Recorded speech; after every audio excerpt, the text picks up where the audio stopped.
I've done a lot of research on refugee camps throughout the world, and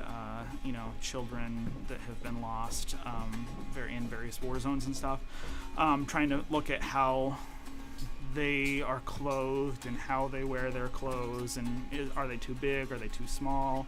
the vibrancy of the colors, distressing, like, you know, how much dirt, how much crap,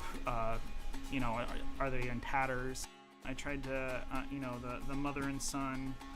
and the goddess, since they're all kind of part of one aspect of the show, I've tried to make them like have one particular color world. But those that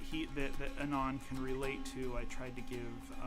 elements of his colors into it, or at least relationship in colors. And then those that would be considered antagonists or villains, give them an almost opposite color and more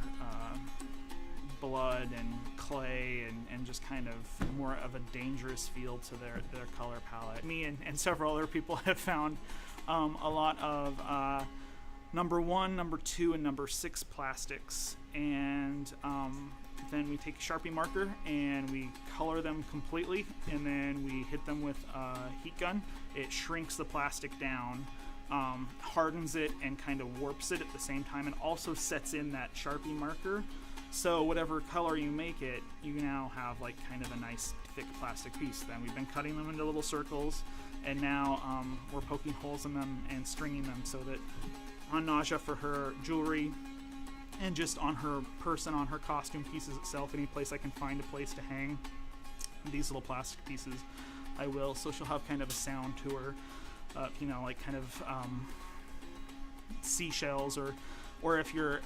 at this edge of an ocean or a river that happens to have a tide going in and out. The bird is Zyklos's pet, and he's not a nice man. Very early on in the process, we talked about the bird being basically a mechanical creature. So basically out of that, I was kind of thinking, well, if we did kind of little pieces of metal to create the feathers, then that would be kind of interesting and kind of give it a nice kind of mechanical creature look, and kind of make it beautiful but kind of terrifying at the same time. Using aluminum cans, you kind of have built-in colors already on the aluminum, so then that was kind of another point of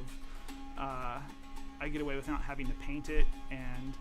you know, it also gives people to see in the audience, oh yeah, that's a Diet Coke can, or that's, you know, a squirt can, you know, a bunch of different things, so that I still get the color and people will kind of see it's recycled, but it also will look like a mechanical beast. So it's kind of all-inclusive.